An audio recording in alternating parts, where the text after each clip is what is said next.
마태복음 13장 13장 우리 31절부터 52절 가운데 우리 31절부터 52절 가운데 52절 한 구절만 우리 함께 읽겠습니다. 자, 우리 다 같이 읽겠습니다. 시작.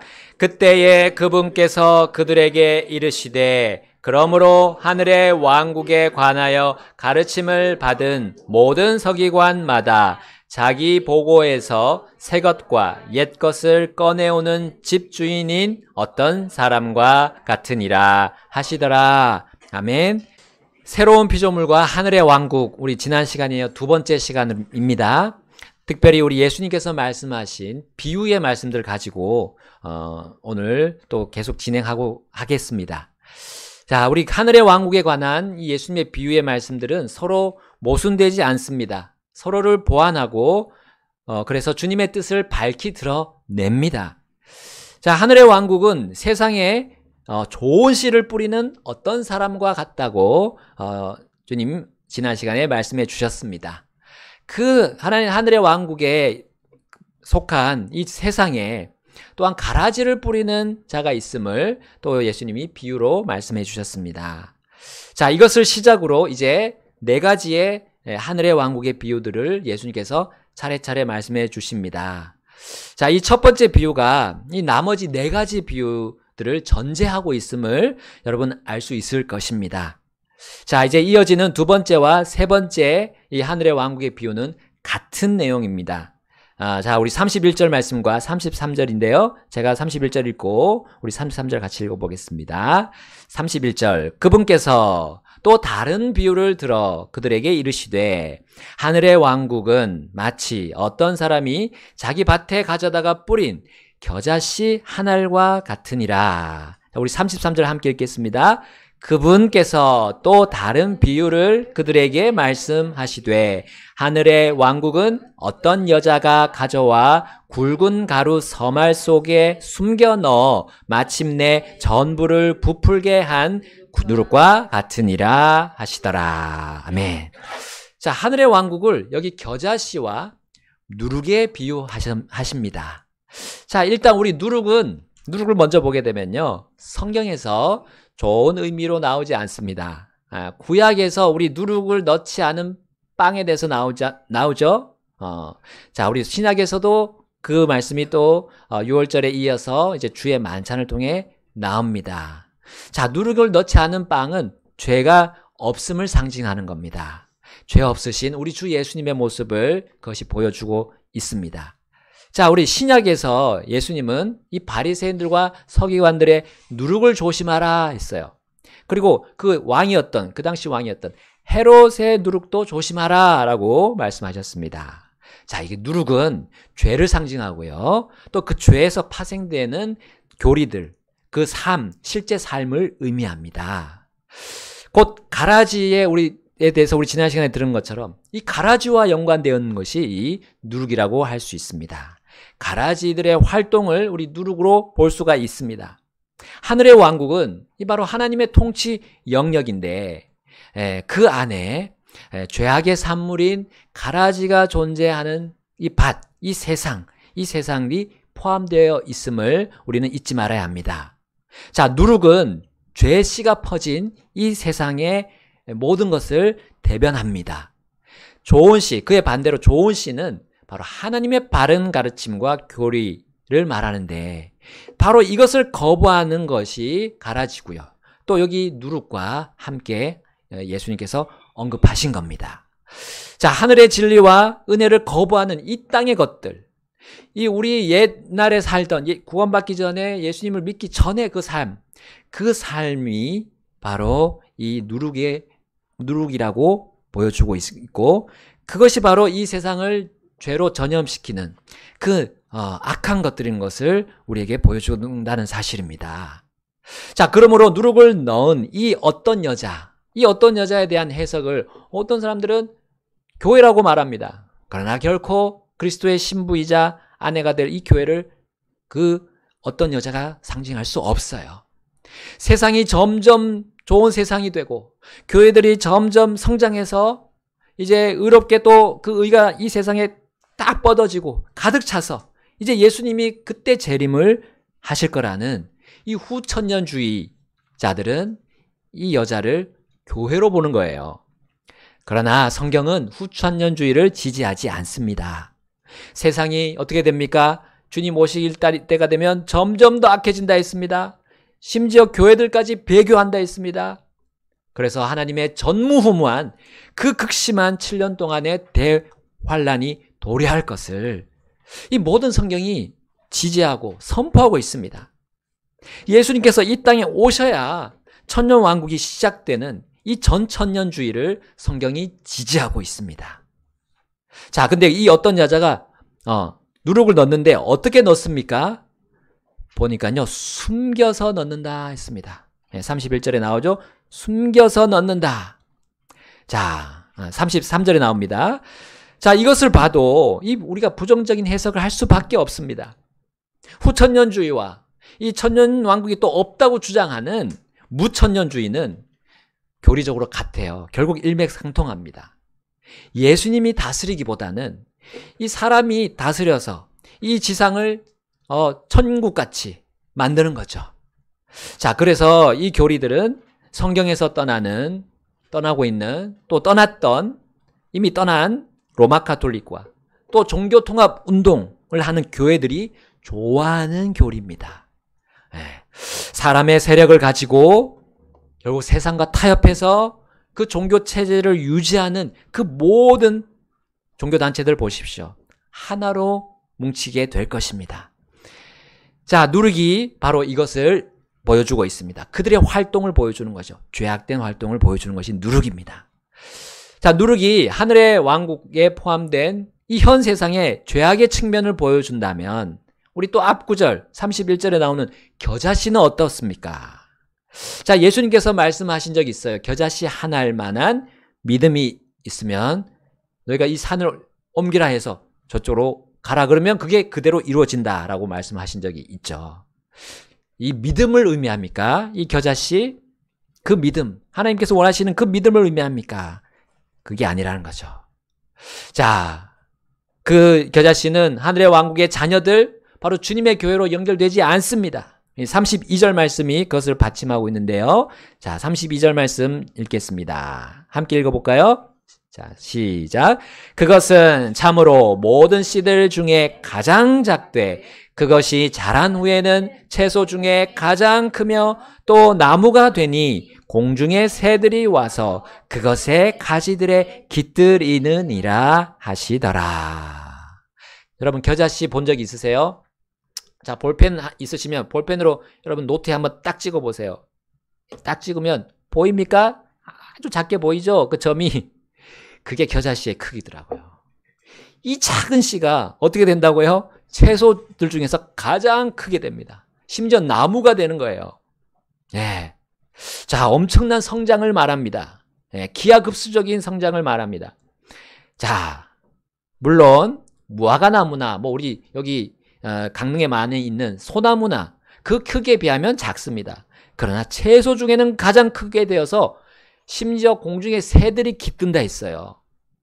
자, 이 현상이 하늘의 왕국에 적용되었을 때는 긍정적인 의미가 아니라는 겁니다.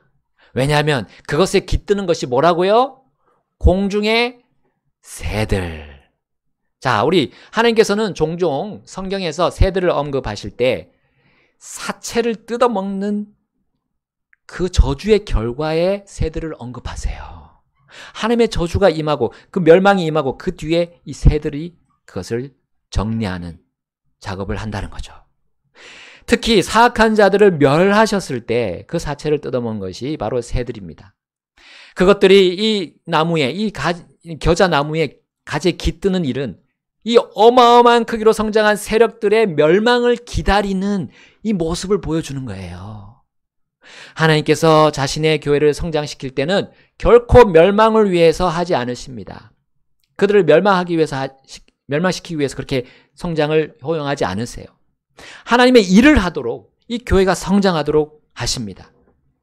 그러나 반대로 로마 가톨릭이나 종교통합운동하는 교회들 혹은 세상과 타협하는 교회들을 성장하도록 두는 하늘의 왕국에 그 하나님의 뜻이 담겨 있어요.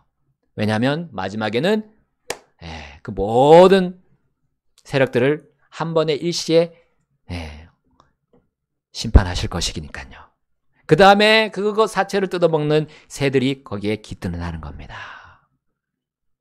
여러분, 우리 인위적인 이 교회 성장, 이것은 결국 사악한 세력들과 함께 결탁하게 될 거예요. 하나님의 왕국과 그분의 의를 먼저 구하지 않기 때문에 그들의 성장은 결국 멸망으로 결과가 될 것입니다. 귀결이 될 것입니다. 이것이 바로 하늘의 왕국의 비유 속에 들어있다는 사실입니다. 로마 가톨릭이 여전히 계속적으로 성장하고 있는 것을 여러분 보십시오. 교황이 여러 나라에 가잖아요. 순회를 합니다. 그럴 때 통치자들이 나와서 극진히 환대하고, 여러분 특별한 예우를 하는 모습을 보셨죠? 결코 언론이 로마 가톨릭에 손가락질하지 않습니다. 모든 언론들이 떠받들죠. 거의 모든 언론들이. 그것이 우리는 이 겨자나무로 볼 수 있습니다. 그리고 누룩으로 볼 수 있습니다. 부풀어지고 크게 성장하는 것이죠. 가라지와 결탁하여 이 씨에 비해 매우 크게 자란 겨자나무에 저주의 결말인 새들이 깃들어 있다는 사실입니다. 여러분, 우리 강릉 믿음 침례교회 보기에는 작아 보여도요, 이 교회에 머물러 있게 되면 여러분, 우리 주님이 인정하실 것입니다. 여러분들 받아들여 주시고요, 여러분들 그 영적 싸움을 한 그 모든 결과물을 여러분 주님께로부터 받으실 겁니다. 이 땅에서부터 주신다고 약속하셨어요. 사람들의 모습, 사람들이 기대하는 거가 아닙니다. 하나님께서 주시는 겁니다. 이렇듯 겨자씨 한 알의 비유와 어떤 여자가 숨겨놓은 누룩의 비유는 문맥상 앞에서 나온 밭의 가라지의 비유와 일치합니다. 그 가라지와 함께 하는 거죠. 자, 이 비유의 말씀들을 하신 예수님의 의도가 무엇입니까? 우리 지난 시간에 하나 본 거는 귀 있는 자가 듣고 또 보는 자가 보도록 하기 위함입니다. 그러나 믿지 않는 자들은 귀가 있어도 듣지 못하고 눈이 있어도 보지 못하게 하려 합니다라고 하셨어요. 자, 오늘 또 보여주시는 이 비유들의 말씀을 왜 하신 이유, 그 의도가 무엇인지 또 나옵니다. 하늘의 왕국의 그 왕이신 그분께서 자신의 백성에게 오셨습니다. 예수님께서 2000년 전에 그 유대 땅에 태어나셨어요. 그럼에도 그들은 그분을 받아들였습니까? 네, 하나님의 그 뜻을 거부했습니다. 또한 이 세상 역시도 예수 그리스도를 믿지 않는 일들이 계속 될 것을 이 비유를 통해서 보여주시는 거예요. 주님을 믿지 않는 그 불신이 계속 크게 불어날 것을 알리시려고 이 비유를 말씀하신 겁니다. 물론 그 가운데 좋은 씨, 우리 왕국의 자녀들이 있습니다. 그들이 숨어 있는 것처럼 아주 작은 무리를 지어서 있다는 것이죠. 그리고 주인은 이제 그들을 다 곡식으로 거둬들여서 창고에 들이실 것을 이 비유의 말씀에도 들어 있습니다. 그러나 그것들보다 더 불어나고 더 큰 세력을 가지게 되는 이 가라지의 무리들을 바로 이 새들이 깃든 겨자나무와 가루 서말 전부를 부풀게 한 누룩에 묘사하신 거예요. 자, 이러한 예수님의 비유가 선포될 것이 이 구약 시대로부터 사실 예언되었습니다. 예수님은 비유로 말한 그 이유를 아삽의 시에서 인용하셨어요. 우리 아삽의 시 78편, 시편 78편으로 한번 가보겠습니다. 자, 시편 78편입니다. 78편 2절. 자, 시작. 내가 한 비유로 내 입을 열 것이며 내가 옛적부터 있던 난해한 말들을 말하리니. 자, 다윗의 악장이자 성전 문지기들의 아버지였던 이 아삽이 쓴 시입니다. 자, 아삽은 이 시를 통해 무엇을 드러내고자 했을까요? 여기 나온 것처럼 옛적부터 있던 난해한 말들을 이제 그들에게 이해시켜 주기 위해서 이 시를 지은 겁니다. 자, 여기 난해하다 이 말은 어떤 뜻입니까? 이해하기 쉽다? 아니죠. 네, 어렵다. 이해하기 어렵다. 힘들다는 뜻입니다. 자, 그러나 그는 그것이 이 옛적부터 전해온 이 말들이 이미 조상들에게 들은 그들이 잘 알고 있는 바임을 3절에서 말했어요. 자, 그러면서 나오는 모든 그 이제 시편 78편의 내용들은 이스라엘 백성이라면 너무나 잘 아는 그 옛적의 일들이었습니다. 그 당시에도 그들 안에서 살아 숨쉬고 있는 역사이면서 실화였어요. 아삽은 과거에 그 하나님께서 이스라엘을 이집트에서 인도하시고 지키셨음을 선포합니다. 백성들도 잘 아는 사실들을 왜 근데 이러한 이야기들이 왜 난해한 말이라고 표현했을까요? 자, 그는 주 하나님의 이 큰 공로들을 말하면서 그 난해한 말이라고 표현한 그 이유들을 반복적으로 말해주고 있습니다. 자, 우리 그것이 78편 9절부터 11절에 나옵니다. 먼저 9절부터 11절. 에브라임의 자손들은 무장하고 활을 지녔으나 전쟁의 날에 뒤로 돌아섰도다. 그들은 하나님의 언약을 지키지 아니하고 그분의 법 안에서 걷기를 거절하며 그분께서 행하신 일들과 그분께서 그들에게 보여주신 그분의 이적들을 잊었도다. 자, 이것은 아삽 당시에 일어나고 있던 이스라엘의 죄악이었어요. 분명히 전쟁을 할 조건이 그들에게 갖추어져 있었습니다. 그럼에도 불구하고 싸우지 않았다는 말이었어요. 자, 그 싸움은 뭡니까? 하나님의 언약을 지키는 거, 그분의 법대로 걷는 것인데 이 영적 전쟁인 거죠. 이것을 하지 않은 거죠. 특별히 에브라임 자손이 그것을 거절했다 했습니다. 그들은 충분히 싸워서 승리할 수 있음에도 이 하나님의 승리의 이적들, 옛날에 이집트에서 그들을 건져내신 그 승리의 이적들을 잊어버린 거예요. 왜 잊었습니까? 네, 하나님의 이적과 그분의 법과 언약을 가르치지 않았기 때문입니다. 새로운 피조물의 싸움은 교육에서 승패가 결정날 것입니다. 여러분, 우리는 무엇을 가르치고 배우고 있습니까? 우리 가정의 아버지가 아내와 자녀에게 그리스도를 따르라고 가르치지 않을 때 세상이 아내와 자녀들에게 그리스도를 따르지 말라고 가르칠 것이에요. 교회의 목사가 여러분 성도들에게 그리스도를 따르라고 가르치지 않을 때 세상은 성도님들에게 그리스도를 따르지 말라고 가르칠 겁니다. 여러분, 새로운 피조물은 이 새로운 하늘의 지식, 하나님께서 주시는 이 지혜를 가르치고 배워야 합니다. 이것이 이스라엘 안에 없었기 때문에 그들이 하나님을 잊을 수밖에 없었어요.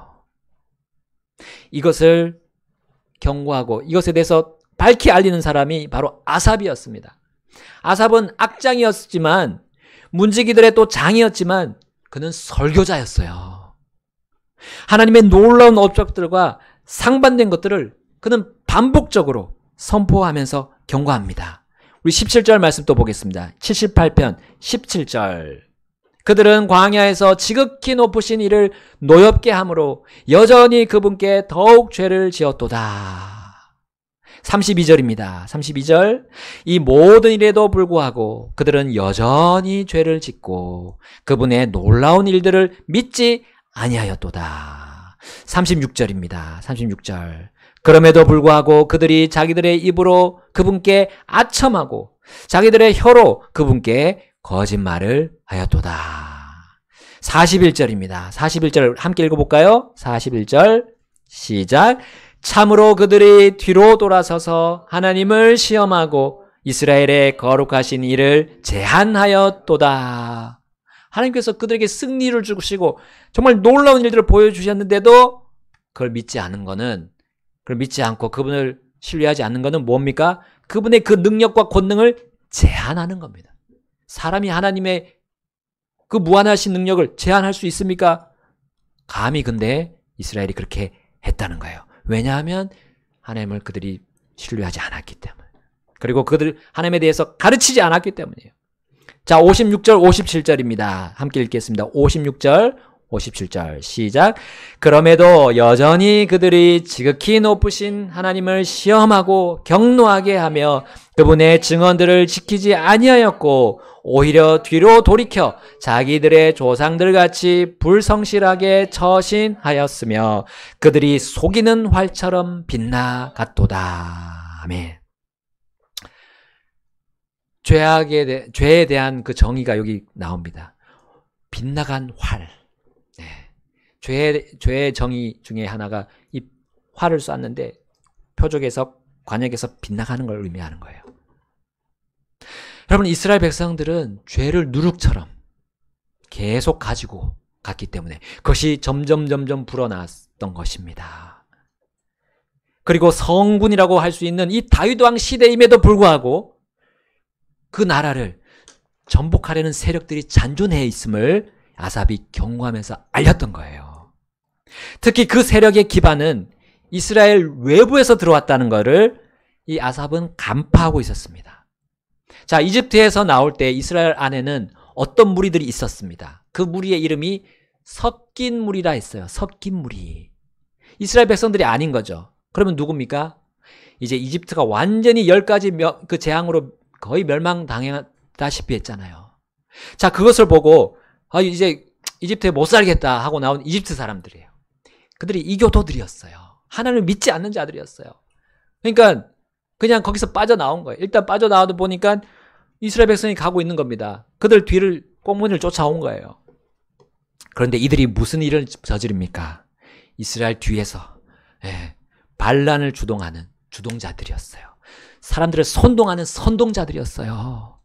그 섞인 무리가 불평하게 하고 불만을 일으키게 했다는 거 우리 성경이 모세오경 성경에서 잘 나오고 있습니다. 특별히 민수기에서 그 모습들이 잘 나오고 있죠.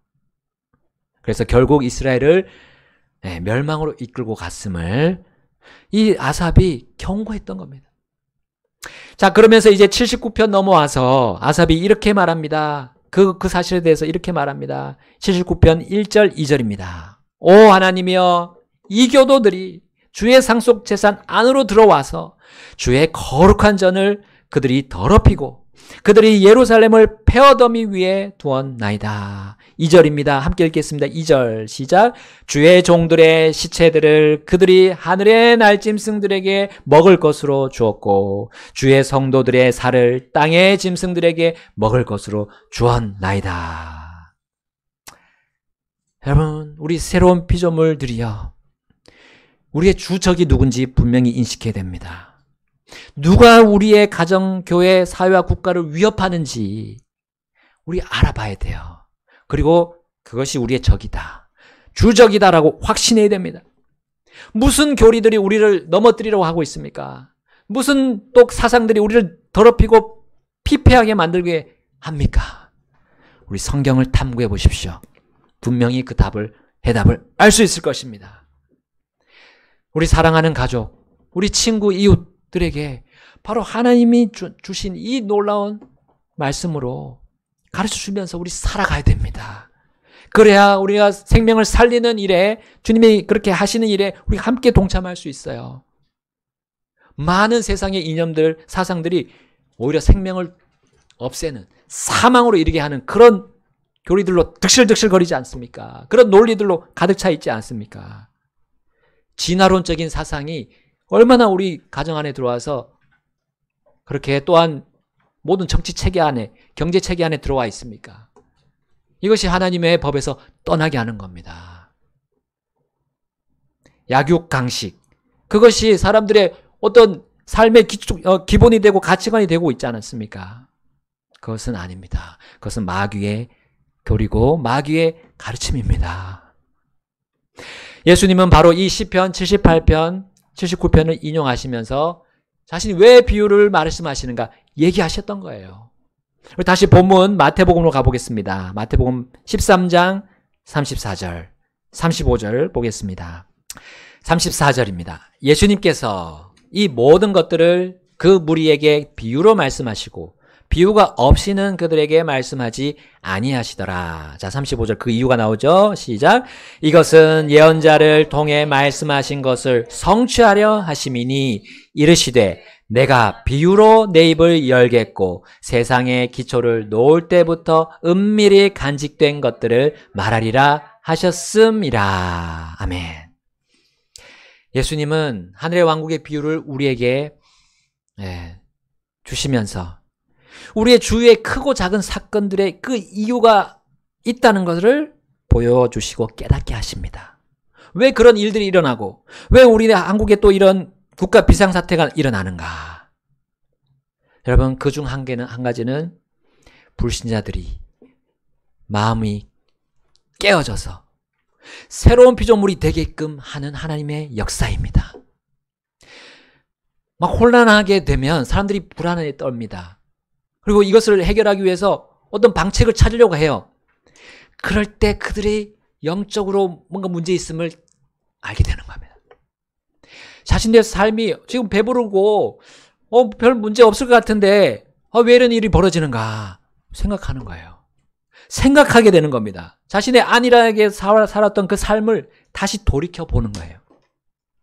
그러면서 하나님께 나올 수 있는 기틀이 그런 어떤 사람들의 생각을 보는 거예요. 들어보는 거예요. 이 비유의 말씀들이 여러분 그렇게 우리들을 인도합니다. 이 사태, 이 힘든 일을, 힘든 상황과 이 세상에서 내가 어떻게 살아야 되는가를 보여주시고 바른 길로 인도하는 거죠. 이 세상 왕국이 전부라고 생각하는 그 편협한 사고에서 벗어나게 하시는 것이 바로 이 하늘의 왕국의 비유의 말씀입니다. 바로 하나님의 그 영적인 통치 아래 이 온 세상이 그나마 유지되고 있다는 것을 우리에게 깨닫게 하시는 거예요.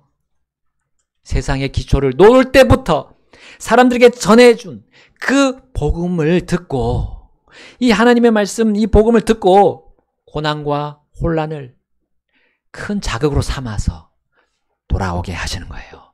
회개하게 하는 이 기회가 된다는 거죠. 죄와 멸망에서 구출받아서 의와 생명으로 나오게 하신다는 사실입니다. 자, 우리의 지난 주간에 이런 일이 있었대요. 여러분 좋아할 수도 있고 안 좋아할 수도 있습니다. 우리 구치소에 수감되어 있는, 구속되어서 구치소에 수감되어 있는 윤 대통령이 무엇을 했습니까? 어떤 목사님에게 성경을 달라고 요청했어요. 어렸을 때 꿈이 목사였다고 합니다. 우리 윤 대통령께서. 근데 예수님을 구주로 믿은 적은 없은 것 같아요. 아직 새로운 피조물이 되지는 않으신 것 같아요. 그런데 그분이 당하고 있는 공경과 이 고난의 시간에 그분이 한 줄기 빛으로 손을 내민 것이 성경이라는 것 사실입니다. 여러분, 이 가정이 여러분 뭐 들어서 아실 거예요. 샤머니즘 있다. 그 배경 아래 있다는 거예요. 근데 하나님께서 이렇게 일을 일으키시는 이유가 무엇입니까? 하나님은 모든 사람이 구원을 받고 진리를 아는 데 이르기를 원하신다 하셨어요. 그 모든 사람 중에 우리 모두가 포함되어 있습니다. 우리가 좋아하는 사람이든 좋아하지 않는 사람이든 다 포함되어 있어요. 원수도 포함되어 있고 우리의 이웃도 포함되어 있고 친구도 포함되어 있습니다. 모든 가족들. 이 사태를 통해서 복음을 믿을 수 있도록 기회를 주시는 겁니다. 하나님은 오늘도 오실 수 있어요. 오늘 오시면 정말 끔찍한 일들이 일어납니다. 거기서 누가 살아남을 수 있겠습니까? 인구의 절반 이상이 몇 년 안에 없어진다고 생각해 보십시오. 성경은 그걸 말씀하고 있습니다. 그 일이 있기 전에 돌아와라. 돌아와라. 깨닫고 돌아와라 라고 하는 거예요. 사람들을 통해 하늘의 그 선하신 뜻과 계획을, 이 긍휼의 뜻과 계획을 지금 주고 계시는 겁니다. 이 죄악이 관영해 가는 이 세상에도 여전히 지금 이 땅에도 내려주시는구나. 우리는 볼 수 있습니다. 우리는 이러한 일을 행하시는 주님을 찬양합니다. 찬양할 수밖에 없습니다. 또한 주님은 이번 사태를 통해서 새로운 피조물인 우리가 또 깨어나도록 날마다 새로워지도록 도와주신다는 거 저는 확신합니다. 온 세상을 주관하시는 주님은 은밀히 간직된 것들을 알게 하시려고 불신자들뿐만 아니라 신자들인 성도들을 깨우십니다. 여러분, 새로운 피조물이라고 해서 가만히 있는 거 아니에요. 날마다 새로워져 가야 됩니다. 날마다요. 바로 그분께서 주신, 그분이 간직하신 놀라운 영적인 보물, 영적인 진주를 우린 발견하고 간직해 나가야 됩니다.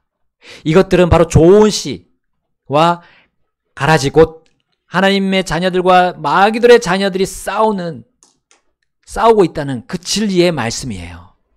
하나님의 진리의 교리와 마귀 사탄의 거짓 교리가 치열하게 싸우고 있다는 그 사실이 바로 이 보물과 같은 거예요. 진리, 진주와 같은 거예요.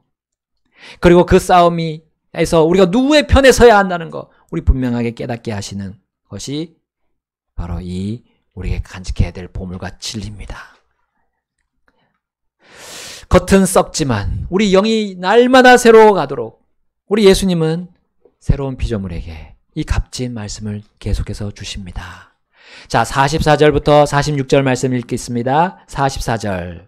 또 하늘의 왕국은 밭에 숨겨진 보물과 같으니 어떤 사람이 그것을 발견하고는 숨겨두고 그것의 기쁨으로 인하여 가서 자기가 가진 모든 것을 팔아 그 밭을 사느니라. 45절입니다. 또 하늘의 왕국은 좋은 진주들을 구하는 한 상인과 같으니라. 그가 매우 값비싼 진주 하나를 발견하고 가서 자기가 소유한 모든 것을 팔아 그것을 샀느니라. 아멘. 우리는 이 국가에서 사는 동안 하늘의 왕국의 이 신비를 마치 보물처럼 간직해야 합니다. 어떤 보물입니까? 자기가 가진 모든 것을 팔아서 사야 하는 귀중한 진주와 같이 사야 돼요. 그렇게 대하면서 사고 간직해야 됩니다. 여러분, 하늘의 왕국의 귀중함은 누구를 통해서 우리가 볼 수 있습니까? 그 하늘의 왕국의 그것은 누구를 통해서 우리가 확신할 수 있습니까? 그것이 귀중하다고 확신할 수 있습니까? 바로 하늘의 왕국의 주인이자 왕이신 예수님이십니다.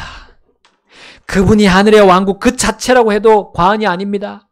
그분이 없는 하늘의 왕국, 그리고 그분이 다스리지 않는 이 땅의 왕국들은 우리에게 아무런 의미가 없습니다. 그분이 하늘의 왕국의 주관자이시며 실체이시므로 생명조차도 우리가 다 내어놓고 다 팔아도 주님을 알고 배우는 것보다 더 크지 않습니다. 주님이 가장 큽니다. 그 어떤 것으로 사실 바꿀 수 없는 분이 주님이십니다. 우리 주님을 배우고 아는 데에 전념합시다. 이 일을 위해서 바로 52절에 나온 것처럼 우리는 새 것과 옛 것에 주목해야 됩니다. 여러분, 이 두 가지 상반된 것이 공존할 수 있는 것이 무엇일까요? 바로 새로운 피조물의 보물과 진주라고 할 수 있는 것은 바로 우리 주 예수님의 말씀인 이 성경 기록입니다. 신구약, 신약과 구약 성경입니다. 우리는 가장 귀한 예수님을 따를 수 있는 법을 바로 여기에서 찾을 수 있습니다. 이것을 가지고 교육할 수 있고 교육받을 수 있습니다. 성경으로 그분을 간직하고 숨길 때 여러분, 죄를 상징하는 가라지, 겨자나무, 누룩, 또 우리 47절, 48절에 나오는 나쁜 물고기를 우리는 거부할 수 있어요. 그들과 함께 하지 않을 수 있습니다. 시편 119편 11절에 말합니다. 내가 주께 죄를 짓지 아니하려고 내가 주의 말씀을 내 마음속에 숨겼나이다. 아멘. 그 앞에 119편 9절에는 뭐라고 말씀합니까? 청년이 어떻게 자기 길을 깨끗하게 하리까? 어떻게 청년이 자기 길을 깨끗하게 한다고요? 오직 주의 말씀에 따라 자기를 조심함으로 할 수 있다. 우리 선교사님께서 청년부 모임을 매달 지금 계획하셨어요. 왜 합니까? 죄에서 떠나도록, 청년들이 죄에서 떠나도록. 지금 요한복음 말씀 어제부터 시작하셨어요. 요한복음 말씀으로 우리 은한이와 명주, 또 이제 현이가 이제 제대하면 같이 또 합류하게 될 거. 죄악을 보고 떠나도록 하나님께서 말씀해 주시는 겁니다. 가라지에 함께하지 않고, 누룩에 같이 함께하지 않고, 그 겨자나무에 함께하지 않도록.